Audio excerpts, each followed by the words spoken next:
हिंद, मैं अनामिका अंडमान टाइम्स 24/7 में आप सभी का स्वागत करती हूँ। तो आज की बड़ी खबर मैं लेकर आई हूँ नेताजी सुभाष चंद्र बोस आइलैंड से, यानी रॉस आइलैंड से। यहाँ नेताजी सुभाष चंद्र बोस आइलैंड में 4 हिरणों का देहांत हो गया, उनका डेथ हो गया करंट शॉक लगने से। आइए तो चलिए चलते हैं, इस खबर को हम विस्तार से जानते हैं।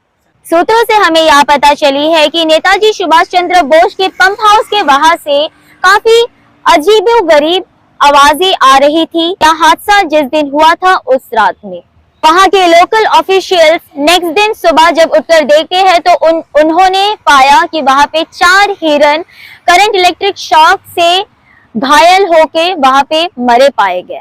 तभी वहां के जो लोकल ऑफिशियल्स हैं उन्होंने तुरंत करंट सप्लाई को बंद किया और उस एरिया को सिक्योर किया ताकि कोई भी ऐसी दुर्घटना आगे ना हो। करंट कहां फैली हुई है किसी को नहीं पता थी, जिसके करंट तुरंत वहां पे एक्शन लिया गया और तुरंत वहां पे सारी करंट सप्लाई जो है वो बंद की गई ताकि एरिया को टोटली सिक्योर किया जाए।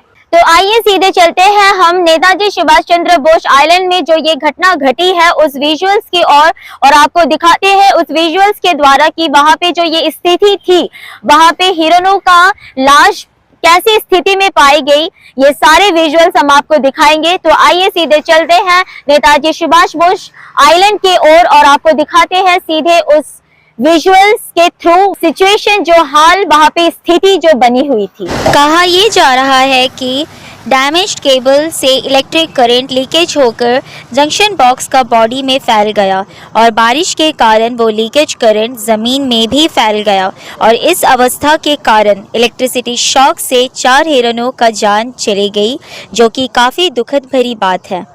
इस दुखद हादसे के बाद forest department, IP&T and electricity department ने तुरंत एक्शन लिया और जहां जहां डैमेज केबल पाई गई उन सभी केबलों को ठीक करके इंसुलेट कर दिया गया ताकि ऐसी दुर्घटना फिर से दोबारा ना हो जिससे एक बेजुबान की जान चले जाए। हम आशा ये करते हैं कि गवर्नमेंट डिपार्टमेंट का इन सभी बातों में ध्यान दे और उन सभी बेजुबान जानवरों का सेफ्टी प्रिकॉशन देखकर उनको सुरक्षित रखे और आगे से ऐसी दुर्घटना ना हो जिससे एक बेजुबान की जान चले जाए।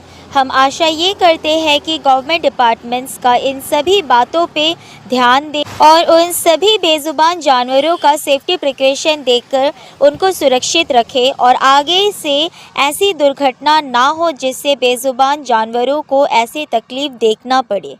बॉडी अब फॉरेस्ट डिपार्टमेंट को सौंप दी गई है। प्रशासन से यही दरख्वास्त करते हैं कि रेगुलर वहाँ पे जॉइंट इंस्पेक्शन किया जाए जिससे वहाँ के टूरिस्ट और जानवरों की सेफ्टी बनी रहे। तो इसी के साथ मैं अपने समाचार को यहीं पे समाप्त करती हूँ। मैं अनामिका, कैमरा पर्सन अमन के साथ अंडमान टाइम्स 24/7 से। जय हिंद।